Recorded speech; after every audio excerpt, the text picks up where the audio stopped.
Përshëndetje gjithëve. Ju falenderoj një për pjesëmarrjen. Të ndihmoj ju se Jo mirë. Po, ju falenderoj një për pjesëmarrjen dhe ju falenderoj sidomos kryetarin a presidentin e organizatës në gjatë se ka mundësi president të quhet për misionin shumë fisnik që ka marrë të një organizatë vërtet të veçantë.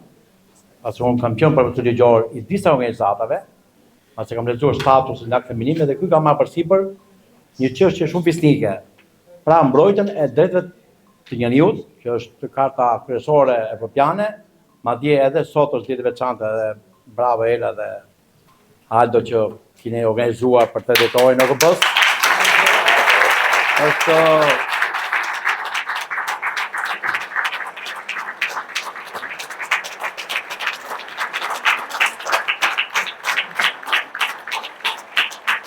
një ngjarje shumë e madhe ndërkombëtare, ku të gjitha vendet e botës morën përsipër të zbatonin normat e dinjitetit njerëzor, të shuanin luftrat ndëretnike, ndërkufitare, ndërshtetërore, pa hyrë së shqyrtëri shumë e gjatë, por kjo OKB-ja që më bë shumë qefi me këtë sebeb e keni organizuar edhe shoqatën, pasi është vërtet botërore dhe ka shuar luftra të tmerrshme.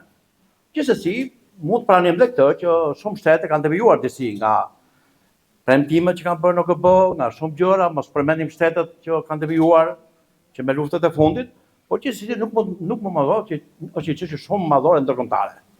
Dhe mbi bazën e kësaj është ndërtuar edhe Karta e Drejtave Evropiane, që na përket neve konkretisht, dhe sidomos ne kësaj organizate që kanë më përsipër që të rregullojnë normat juridike, ligjore dhe njerëzore të këtij kontingjenti të shumë vojtër që kam lexuar një nga një materialet se si kanë ardhur nga Irani, si kanë sakrifikuar familjet, vetëm në emër të drejtave elementare të njerëzit.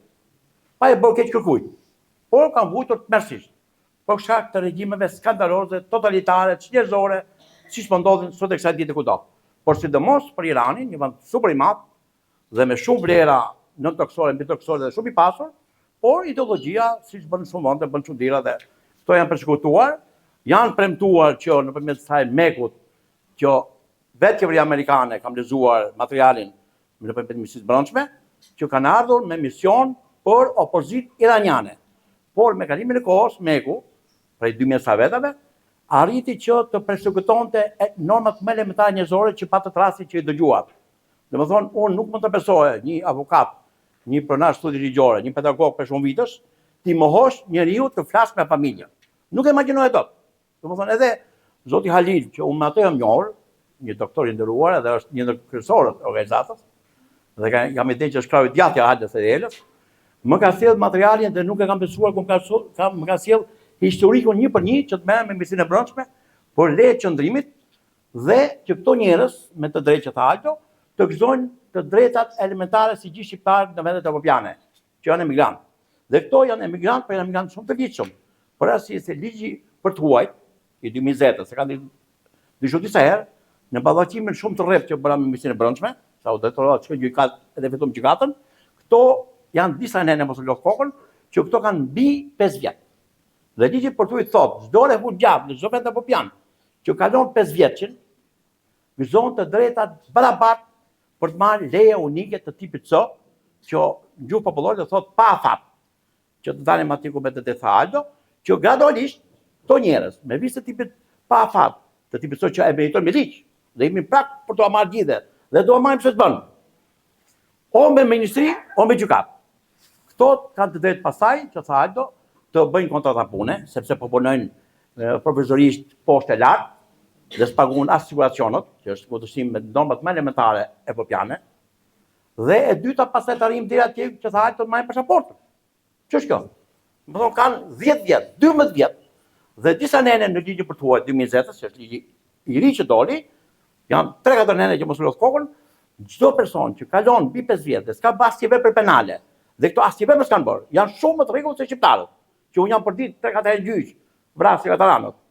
Dhe plot vepra penale. Asnjë nga këto s'ka dalë nga Interpoli, që të ketë bërë një vepër penale që atëherë me të drejtë pezullohet leje qëndrimit dhe del uri i dëbimit.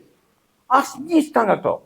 Dhe në debat gjyqësor që më ke quajtur administrative, përveçues të Ministrisë së Brendshme, u detyruan për ligjin që kanë për vetë. U detyruan të pranojnë që këtyre u takon leje qëndrimi e tipit C unike pa afat. Vetëm kjo i shpëton këto njerëz pafajshëm që bëjnë mbi 10 vjet tu. Dhe janë tamam njerëz të rregullt që punojnë pa asnjë veprim anteligjor.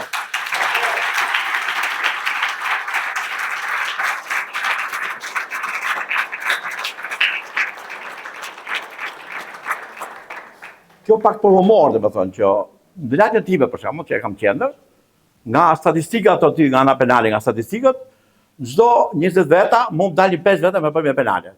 Kjo i mbrojnë, normal, sa të punë kemi. Dhe këto asnjë s'më ka dalë, dhe më thonë, është interesante që këto njerëz të privohen nga një drejtë elementare më plane. Dhe them që jemi në prag të zgjidhjes problemit nga ana administrative dhe gjyqësore.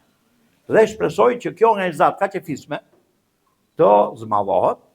Në lidhe me mekun është pak problem ideologjik, politik, lidhe me këto hakerimet që më dori Komisia e Brendshme, jo hakerime që s'ka lidhe fare me këto. Nuk i dim ato të sepse veprojnë kaq shumë agjentura, sa që janë gjëra shumë të thella dhe s'mund ta dim nga vinë hakerimet. Por këto njerëz kanë fare një mat punë. Kurse lidhe me organizatën që janë privuar nga gjithçka, janë me mira atje, unë mendoj se bashkë me Ajdon, me Elën, nga ana njerëzore flas. Po qoftë edhe nga ana ligjore që ora të bëhet diçka që këto njerëz të shkputën nga një ferr i vërtet, që as të romanes kemi lexuar, që të parrit, do të thonë, në përbut që kemi 25 veta tani që flasim. Dhe flasim me familjet. Kjo fatkeqësisht mund të ketë vrasje. Po do flas me familjen, ç'është kjo? Nuk do flas me familjen. Nuk duhet martohet, të kujtohet se të shikam mëson këto pralla, vëllallëqi të pa imagjinueshme. Do një ferr i vërtet që kalon për masat e burgut. Ç'është kjo? Ne do mundohemi që në përshtatje me ligjin shqiptar, sepse ligjin Shqipëria ka bërë mbi normat e Bashkimit Evropian, është detyruar të zbatoj. Pavarësisht burgatësisë ekstreme që kanë kuadrat e Ministrisë Bankë, pavarësisht burgatësisë të bashme që kanë institucion shqiptare, që edhe ju të rritë e dini, që me marrë një përgjigje nga një muaj që ka ligji, do 3 muaj. E dim këto punë. Prandaj pushon për ditë drejtore, zëvendësor, por ne këto njerëz të pafajshëm që janë dinjitos dhe i kemi edhe miq tani, më thonë, se 30 vjet me një vend, dhe e dim që punojnë, janë njerëz korrekt. Edhe mendoj që do t'i harmonizojmë në aspekt ligjor, shoqëror, njerëzor, që to të ingranohen gradualisht, totalisht.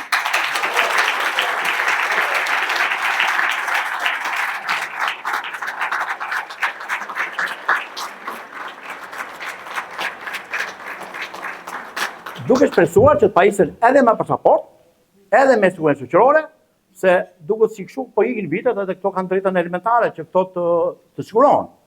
Dhe të marrin një pension siç ka gjithë botë, gjithë Europa.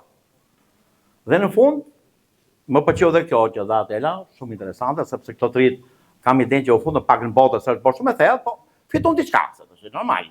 Edhe unë fillimisht lexova ca gjëra që më thotë Halili që hyrën në botën e problemit. Dhe më mirë që pas shumë të rinj këtu, edhe uroj që të ketë shumë sukses.